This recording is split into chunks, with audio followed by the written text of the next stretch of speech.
We Can Do It! Programang hatid ay kwentong buhay na puno ng inspirasyon at aral mula sa ating mga kababayan worldwide. We Can Do It! Dito lang sa inyong 702 DZAS, FEBC Radyo TV.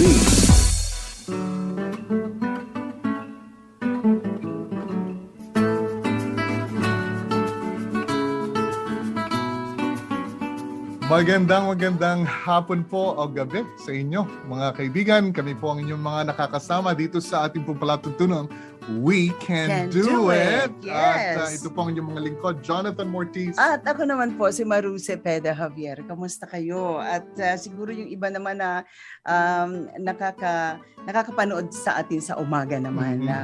Kamusta naman ang inyong almusal? Hindi ko alam kung replay na yung umaga o nauna yung umaga or kasi Sabado yun. Mas nauna yata yung umaga. Nauna. Oo. So, ipagsabi din ninyo, yung nakikinig ngayon sa umaga, Sabado ng umaga, ipagsabi natin na sa DZAS po ay mapapakinggan ang ating programa 6:30 in the evening tomorrow night. O kaya nga, ito sabihin natin to. Ito po ang programang We Can Do It, napapakinggan sa FEBC Radyo TV sa Facebook at sa YouTube channel ng 702 DZAS FEBC Radyo TV. Gayon din po sa Channel 185 sa GCTV tuwing Sabado alas 6:30 ng umaga. Yes, Yan. yes. Yan. Nako, Ay. pwede ko ba sabihin na belated Ay, Christmas, Merry Christmas? At saka belated happy birthday. Ay, nako, na-remember niya. Well, Merry Christmas. Kasama pa rin. That's Bumahabol. right. Alam mo naman ang Christmas sa atin, Ate Maru, mahaba. Ayun, pag bare month na nga, ay Uh-huh. Christmas na yun. Correct. So, correct. I know you're still enjoying yung mga natirang mga pagkain kagabi. Ay, nako, ang sarap-sarap. Busog na naman. Kaya That's right. pagdating ng January, ay mga New Year's resolution na mag-exercise ng gusto. I-burn. Nako, para sa akin yan. I-burn ng mga calories. Uh-huh. Ah. At saka full-fledged 702 DZAS na po ako. Talagang big 702 yun. Yeah, I know. Tingnan mo nga naman. Pero salamat sa Panginoon. God has been so good by His grace and by His love. Nandito pa rin si Ate Maru hanggang may boses Uh-huh. ay magsasalita para sa Panginoon. Wow, hindi naman mukhang 702. Mukha lang 70, 701. Okay. Pasalamatan natin ang ating mga tagapakinig who have been faithful in just telling us sa mga text messages ninyo Right. na nakikinig kayo, na bless kayo. Maraming salamat po at talagang nakakapagbigay ng inspirasyon sa amin yan. Ako nga ho, pag dating nung makita ka natin sa Facebook, like ako ng like. Oo nga. Thank you. It's just a way for me saying salamat po sa pagsama ninyo Yes. sa palatuntunan natin. And At, yung mga kwento nila, Ate Maru, na amen, yung oo. nakikita namin ng faithfulness ng gawain ng Panginoon through the ministry of FEBC, sa faithfulness ni Ate Maru. Ay, Ay, praise God. Salamat sa Diyos Glory sa to God. 702. Ay, 7 out. Strength to strength. I know, that's good. Oo. That's a good theme, huh? Strength Oo. to strength. Strength to strength.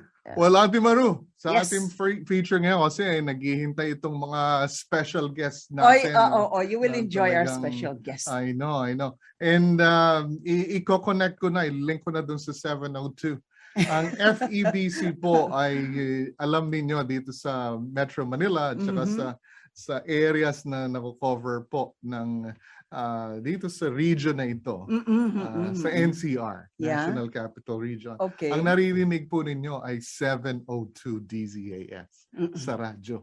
Pero ngayon, nasa TV na tayo. Kaya global na talaga. Yes. May internet pa, may Facebook pa. Mhm. Pero ang mga ministries po ng FEBC ay international. And ito nga yung feature natin na FEBC International. Gusto kong idalin kayo, iabot, dalin natin, i-usher namin kayo Okay. sa ministry po naman sa Kyrgyzstan at sa Kazakhstan. Mga kaibigan, ang ministry po natin sa Kyrgyzstan ay meron na rin ho tayong 6 na radio stations Oh, wow. sa Kyrgyzstan. Mhm. Siyempre, ang flag station natin doon ay usually nandoon sa capital city, ay nandoon sa Bishkek. At ang Kyrgyzstan po ay hindi ho Kristiyanong bansa ito, hindi ho kagaya ng Pilipinas na we are known as the Christian nation in the Far East. Yeah. Kaya gusto ho natin magkaroon ng presensya ang Kristyanismo doon. Kaya we thank the Lord sa ginagawa ng ministry ng Kyrgyzstan. At marami ho tayong mga testimonies. We are collecting a lot of testimonies na mga bagong mga nakakilala sa Panginoon. Amen. And then we're sharing those testimonies. Ate Maru, no, kasi ang bansang Pilipinas ay matagal ng Kristiyano. Kaya siguro yung mga mindset natin na ang Kristyanismo sa Kyrgyzstan ay napakabata pa. Kagaya ng Mongolia, they just celebrated 30 years of Christianity. Oh, wow. This year. And nabanggit natin yan. Kaya ho itong Kyrgyzstan, Kazakhstan ay mga batang-bata pa hong mga Kristiyano. We call them first generation Christians. Oh, wow. Kasi sila yung pioneers. You know, mga na bahaginan. Ngayon sila yung kumbaga mga first converts ito sa Kyrgyzstan. And we thank the Lord for the opportunity ng FEBC po ay magkaroon ng 6 na stations kagad sa Kyrgyzstan. Meron pa rin tayong isa pang ministry na yung mga stan countries ay sa Kazakhstan naman. Yan. Itong Kazakhstan station natin or operations, hindi pa tayo nakakakuha ng license sa Kazakhstan. Okay. However, ang ginawa natin dito ay sa new media, sa social media, sa platform po ng Facebook, and and we have a video testimonies na nilikha po ng Kazakhs team natin na meron na hong mga nanood na 100,000 views sa Kazakhstan. And syempre vast majority noon ay hindi nga hindi pa alam ang Panginoon. Yes. So syempre hindi nila na-appreciate yung ibang mga testimonies. Pero that's okay. As long as nakikita nila na meron ng mga nakakilala sa Panginoon dito sa bansang ito. And we thank the Lord for That's that. right. And ito nga, Ate Maru, kasi meron rin silang mga diaspora, yung iba't ibang mga Kyrgyz o iba't ibang Kazakh, ito sa Kyrgyz, maraming mga Kyrgyz believers na nasa Russia ngayon. And then they produce their programs there. Tapos na-air natin sa Kyrgyzstan, yung ganyan. Kaya nagkakatulungan. Ang media nga po, narito habang wala hong nagre-restrict sa atin. And we thank God for this opportunity. Nagbubukas ang Kyrgyzstan and Kazakhstan sa gospel proclamation. And we are here. We would like to share the gospel. Kaya po, ang aming pong hamon, aming pong encouragement sa bawat isa, and kami ho ni Ate Maru ay ang puso ho namin na para magpahayag ng salita ng Diyos, encourage kayo. Yeah, Amen siya. that's true. Kasi ho, mission ho to ng Panginoon. Ate Maru, sabi ko nga ikaw one time natin, ikaw naman ang interviewin ko para sa God's mission na pinapagawa sa iyo ng Panginoon. Yes. Okay, for FEBC, you know, you've been involved with FEBC. That's true. At nagpapasalamat tayo dahil kayo po kahit saan ho kayo nilagay ng Panginoon ay kayo po ay missionary. Yeah. Missionary Mm-hmm. na nilagay ng Panginoon. Amen. Kung saan kayo. So, That's true. tayo po ay humayo, ipangaral natin ang salita ng Diyos, and the Lord blesses that, and we are involving ourselves sa kabuuan ng ginagawa ng Panginoon. Makakarinig pa tayo ng mga missionary naman sa isang lugar, no? Itong ayan, ating mga musikerong missionary na mga pastor. Okay. Both of them are just willing and able and excited to be in the ministry. That's true. Yun, willing and able and excited. Yeah. It's really the attitude, right? Yung heart issue yan. Oo, tama yun. Kahit saan tayo dalhin ng Panginoon. At saka hindi yan maitatago. Once it is in your heart, it goes out. No, hindi yan pwedeng magstay lang sa puso, kundi lumalabas yan sa pananalita at sa mga gawa. Yan. Kaya nga, you can do it, we can do it. Yes, right? We can do it. You can do it, we can do it. Really, we can do it too. You can do it, we can do it. Really, we can do it too. Welcome na natin to, Ate Maru. Excited ako.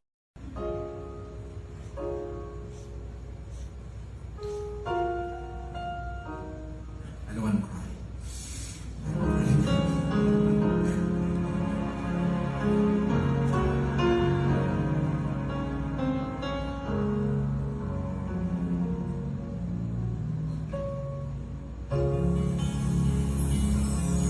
As little children, we've dreamed of Christmas morn and all the gifts and toys we knew we'd find, but we never realized a baby boy one blessed night.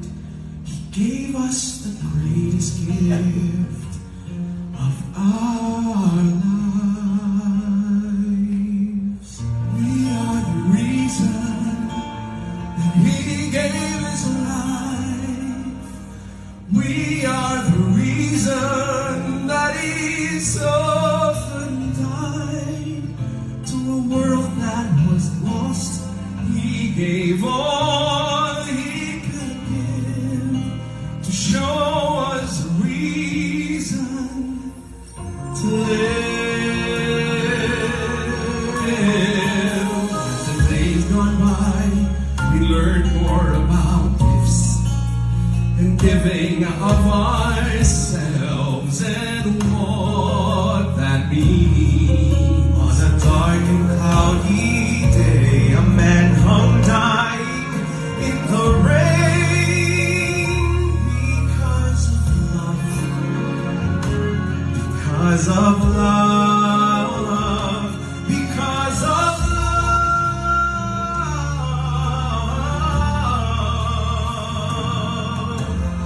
We are the reason that He gave His life.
reason to do it.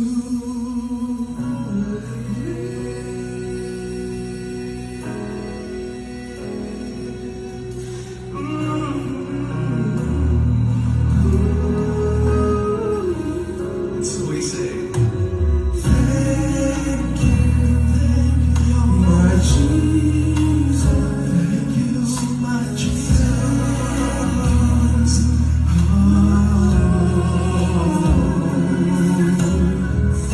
God so loved the world, He gave His only begotten Son. Whosoever believes in Him will not perish but have everlasting life.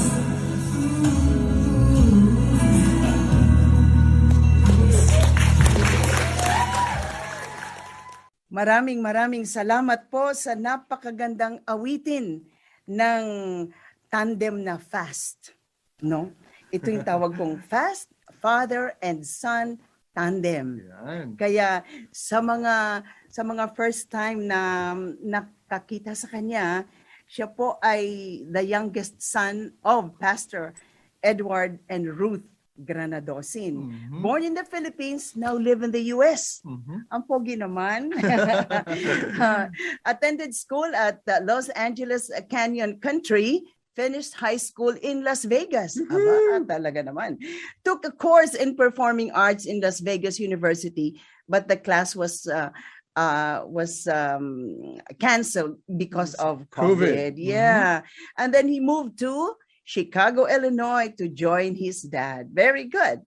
Planning to study at Southern Illinois University, Edwardsville. Ba, Edwards pa rin. Oo, Edward pa rin.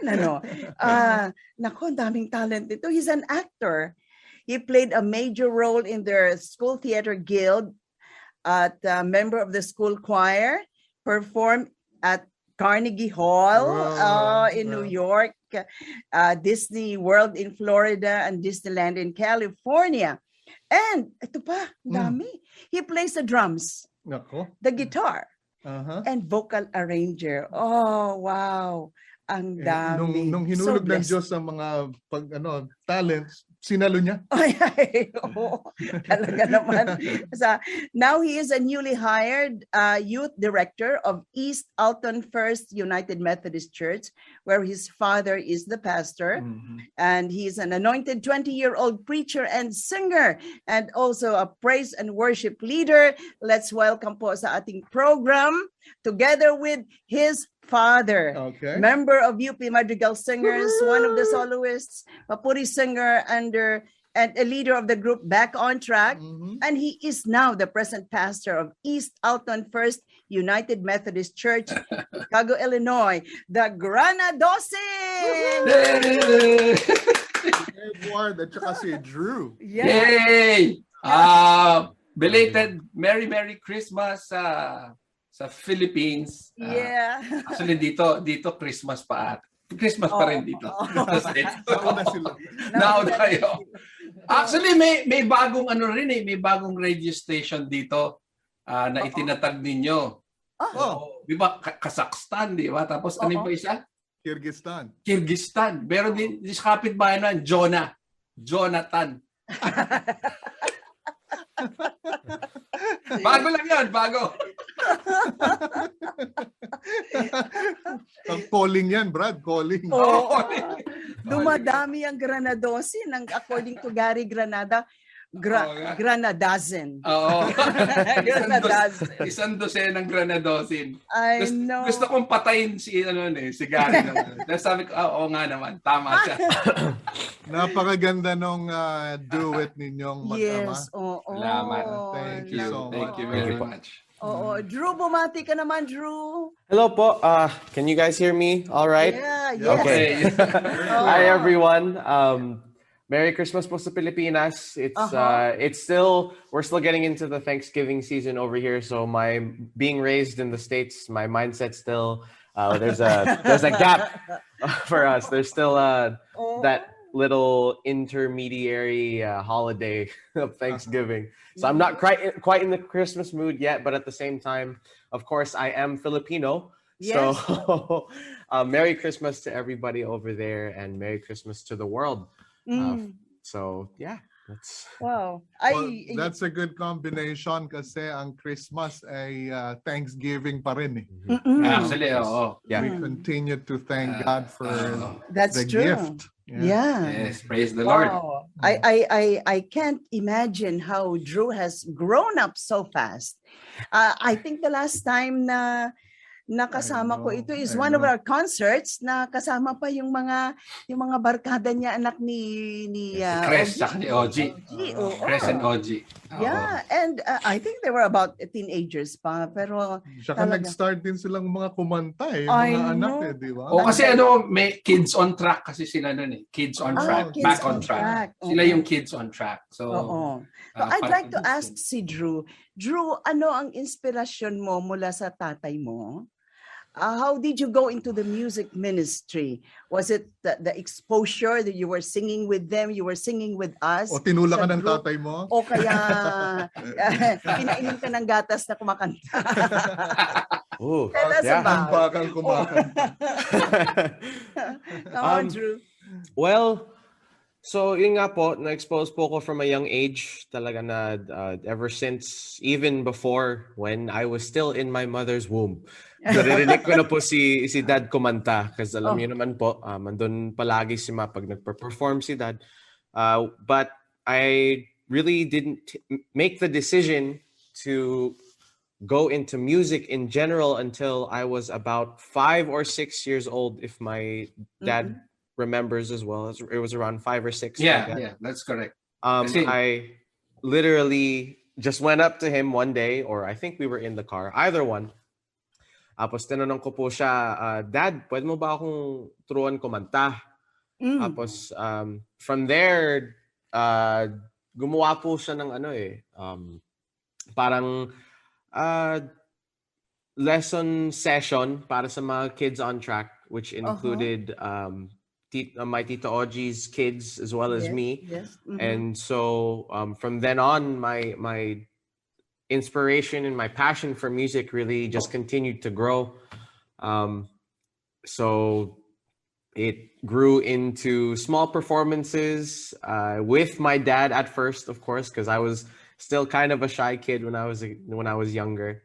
But eventually, like you guys said earlier, I'm very humbled by the little introduction, but recently going to Carnegie Hall back in my, I want to say sophomore or junior year was when we were featured as the special choir for that day. It was an honor. It was an honor and a blessing to really get that experience, because I know only some people dream of that. And so I thank God every single day for giving me that experience at least once in my life. But yeah, that's where At a young age. at such a young age. I'm 20 now. So 3 or 4 years ago, I was only 16. So it was definitely awe-inspiring and I like to use the word serene and ethereal when I walked into the hall that day. And it was the second I looked up, it was like, I was like, there's a lot of artists that I know of, a lot of classical artists that I've heard my dad listen to, that have performed here, sat on this stage, stood on this stage and performed. And so to see my growth coming from a little kid that would just perform in a small room to a kid that's performing on as big of a stage as Carnegie Hall, it was an amazing blessing. Wow. To be on stage with this very popular people, famous people. Yes, absolutely. Yeah. And Duard, what about you? When he was growing up, nasa dream mo na ba yon na one day sana susundan ni Drew yung anak ko? Actually, at nung baby pa yan, pagka nagtatantrum siya, kumakanta ako ng classical. Tatahimik talaga siya. Nakatahimik siya, biglang tumitigil yung iyak niya. So sabi ko may tenga to. Batang to. So from then on, the first performance ni Drew was in a Methodist church in the Bay Area. 7 years old siya noon eh. Yeah, Solo na yon. Kaya kalbong-kalbo siya noon eh. Talagang, ang ngayon tawag talaga. Kaya pala nagpahaba na. ang tawag sa kanya noon, Shaolin eh. Maliit. Talaga. Kalbo kasi, pero yung boses niya, tumitimbre na. Sabi ko, okay itong batang to ha. Talagang syempre yung mga pamilya ko, manghang-mangha sa kanya. Yeah. Pero really, I never forced my singing careers kay Drew kasi sabi ko gusto ko manggaling sa puso mo, manggaling sa enthusiasm, sarili mong enthusiasm and excitement. Yan kasi nung maliit yung drums, 'di ba? Sabi niya, "Dad, gusto ko ng drums." Sabi niya sa akin gano'n. Sabi ko, sige, pero ganito na lang gawin natin. Pag-ipunan natin yung drums mo. Out of his money. Kasi sabi ko kasi pagka binibili ko, hindi mo pinapahalagahan yung Yeah, that's right. binibigay ko sa'yo. Sinabigay eh. Pero kung ikaw ang bumili, You earn for it, huh? you earn for it na talagang pagyayamanin mo yun. So, yung binili niya, yung first instrument niya was drums. Natuto lang yan sa sa internet eh. Wow. Ang binili ko bili namin yung electronic para tahimik. Oo, tama. Live talaga. Mahirap sa gabi. So he was able to practice. Tapos gano'n, nung nabili niya, it was actually magkano ba anak? Mga $400, ano? Yung drums na yon at a very young age, mga 9, 8 years old ata siya noon. Nakabili na siya ng instrumento. Tapos yun, unti-unti, gusto niya naman gitara ngayon. So, bibili siya ng gitara. Tapos, ang hindi niya lang natutunan talaga is piano. Which, yun naman yung aking mas gusto ko kasi sa piano. So, I never really thought of him. Kumakanta rin siya ng talagang mga arias, mga operas. Oh, wow. Talagang memorized pa niya. Sabi ko, wow, hinigitan talaga. Hinigitan pa yung binigay sa akin ng Panginoon. Talagang added features. Wow, praise God. Now, Ward, ito ngayon, di ba, partner kayo ngayon sa gawain sa Panginoon. Exactly. So definitely, the church is becoming more musical. Yeah, paano mo nakikita yung continuing partnership? So ang church is rocking right now. Nako, alam mo, excited yung simbahan nung nag-decide na siya na maging youth director. Kasi nga, alam mo naman dito sa States, di ba? Alam niyo naman yung sitwasyon ng mga simbahan ngayon, yung mga young people. Talagang hindi katulad sa Pilipinas, talagang second home ang church natin eh. Dinadagsa ng mga youth. That's true, oo. Pero dito sa Amerika, kasi ang kalaban namin dito, sports. Yan, yung mga kalaban namin, mga dance, yung mga activities. At bumabagsak pa yon ng Sunday. Linggo pa eh. Tataka ako, linggo pa. Talagang ang kaaway nga naman.